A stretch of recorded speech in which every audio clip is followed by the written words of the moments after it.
एक बार की बात है, जंगल के किनारे एक घर था। उस घर में एक कुत्ता और उसका मालिक आयुष रहा करता था। वह दोनों खुशी खुशी रहा करते थे। उसका कुत्ता बहुत वफादार था।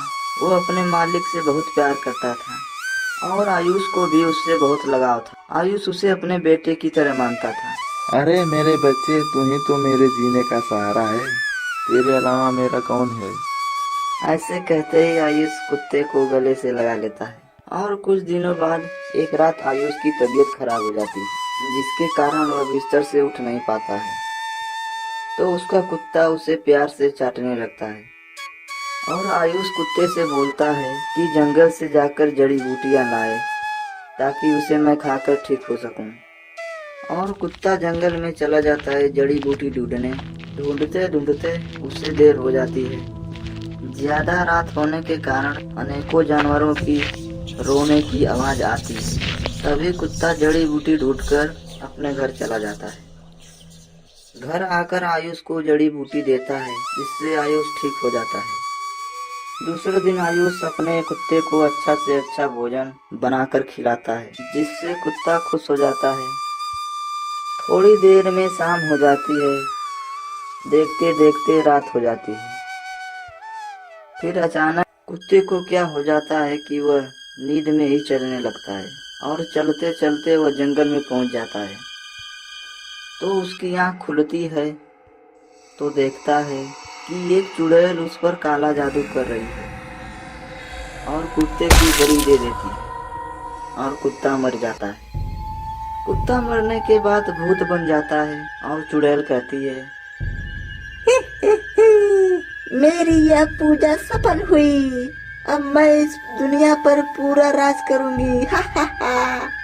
मुझे कोई नहीं रोक सकता क्योंकि मैं अमर हो गई हूँ। हा हा हा। फिर चुड़ैल कुत्ते से कहती है, अरे मेरे गुलाम, जा तुम थोड़ा शिकार करके ले आ। जाओ और उस तंदुरुस्त आदमी को लेकर आना ताकि हम दोनों उसको खाकर अपना पेट भर लें। मैं तुमको ऐसी शक्ति देती हूँ जिससे तुम किसी आदमी को अपने बस में कर सकते हो और उसे अपने साथ ही लेकर आना। यह याद रखना कि तुम 5 आदमियों से ज्यादा मत लाना, क्योंकि यह हम दोनों के लिए खतरा हो सकता है। क्योंकि मैंने तुमको 5 इंसानों को बस में करने की शक्ति ही दे सकती हूँ। धीरे धीरे सुबह हो रही है। तुम अपने मालिक के पास चले जाओ, नहीं तो उसे शक हो जाएगा। तब चुड़ैल उस भूतिया कुत्ते को साधारण कुत्ते में बदल देती है और वह अपने मालिक आयुष के घर चला जाता है। अरे मेरे प्रिय वफादार कुत्ते, मैं तुझे सुबह से ढूंढ रहा हूँ। तेरा मुझ पर कितना उपकार है कि मैं सोच भी नहीं सकता हूँ। तुम्हारे जैसा शायद ही मेरा इतना ख्याल कोई रखता होगा। कल मेरी मौसी और उसके परिवार वाले मुझे देखने आ रहे हैं कि मैं ठीक हूँ कि नहीं, इसलिए मैं बाजार जा रहा हूँ सामान लाने। तुम घर पर ही रहना और घर का ख्याल रखना, क्योंकि जंगल में बहुत खूंखार जानवर रहते हैं जो कभी भी मेरे घर में आ सकते हैं। मुझे थोड़ी देर हो सकती है, मुझे लौटने में रात भी हो सकता है। आयुष अपने कुत्ते को समझा बुझाकर घर से चला जाता है। उसके जाने के बाद कुछ घंटे में रात हो जाती है और कुत्ता अपने असली रूप में आ जाता है और वह जंगल की ओर चलने लगता है। और फिर उस चुड़ैल ने उसे बुलाया और कहने लगी, अरे मेरे प्यारे प्रिय कुत्ते, कल तो हमारा मिशन पूरा नहीं हो पाया, इसलिए तुम भारतपुर गांव में जाओ और कुछ इंसानों को पकड़ कर लाओ। फिर वह भूतिया कुत्ता भरतपुर गांव में जाता है और घर के पास जाकर भौंकने लगता है।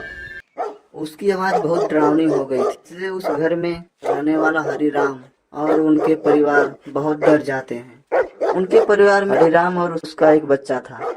जैसे ही हरिराम ने दरवाजा खोला, वैसे ही भूतिया कुत्ते ने उन पर हमला बोल देता है और अपना काला जादू कर देता है और हरिराम को पकड़कर चुड़ैल के पास ले जाता है। तब चुड़ैल बोलती है, वाह रे मेरे गुलाम, तुम्हें तो इसकी हड्डी दूंगी। और कुत्ते के मुंह से लार टपकने लगती है और चुड़ैल हरिराम को बहुत बेरहमी से मार देती है और मारकर खाने लगती है। हरिराम का बेटा पेड़ के पीछे से यह सब देख रहा होता है और वह भाग जाता है। भागते भागते आयुष के घर चला जाता है।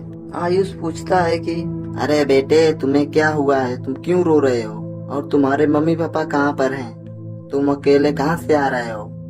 अरे अंकल, मेरे घर एक भूतिया कुत्ता आया था। वह मेरे पापा को जंगल में ले गया और चुड़ैल के पास दे दिया, और वह चुड़ैल ने मेरे पापा को मार दिया, और मैं कैसे कैसे अपनी जान बचा कर आया हूँ। और धीरे धीरे सुबह हो जाती है तो आयुष अपने कुत्ते को बुलाने लगता है। बहुत देर बाद उसका कुत्ता जंगल से आता है तो उसके मुंह में खून देखकर आयुष सोचता है कि लगता है इसके मुंह में चोट लगी है, और उसके मुंह में दवा लगा देता है।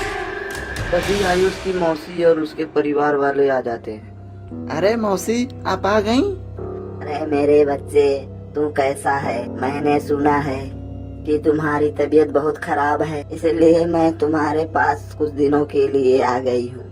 मौसी, तुम कितनों दिनों बाद आई हो? आप कम से कम 1 महीने तक रहना। उसके बाद सब भोजन करने के बाद सो जाते हैं। तो रात को आयुष का कुत्ता जंगल जाने लगता है। तो उसी वक्त आयुष की मौसी की नींद टूट जाती है। तो देखती है कि आयुष का कुत्ता नींद में कहीं जा रहा है, और वह उसका पीछा करने लगती है। पीछा करते करते भी जंगल में पहुंच जाती है। तो देखती है कि कुत्ता किसी चुड़ैल के पास जाकर बैठ जाता है। मौसी छुपकर उन्हें देखने लगती है। तभी चुड़ैल को पता चल जाता है और वह मौसी को पकड़ लेती है, और आयुष की मौसी को चुड़ैल देखकर चौंक जाती है। तुम यहाँ क्या कर रही हो? अरे चुड़ैल जी, आप किसे माँ कह रही हो? अरे माँ, मैं तुम्हारी संगीता हूँ। अरे संगीता, तुम्हारा यह हाल किसने किया है? तुम तो शहर पढ़ाई करने के लिए गई थी। अरे माँ, मैं शहर में पढ़ाई करने गई थी, मैं भी कर रही थी। मैं अपने क्लास में टॉप फर्स्ट आई थी, इसलिए मेरे दोस्त मुझसे जलते थे। मुझसे पार्टी मांगी तो मैंने तैयार हो गई।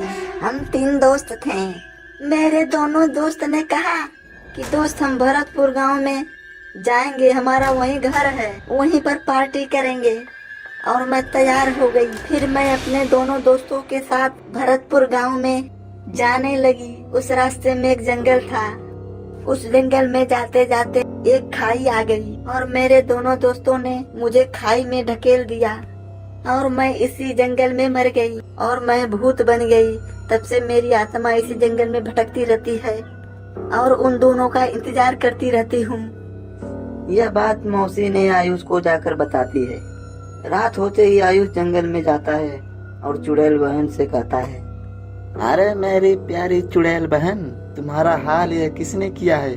मुझे उसका पता बताओ। अरे भाई, तुम रहने दो, मैं उन लोगों को ढूंढ लूंगी। वह दोनों बहुत खतरनाक हैं, वो आपको भी मार देंगे। तब वो भूतिया कुत्ते को भरतपुर गांव में भेजती है।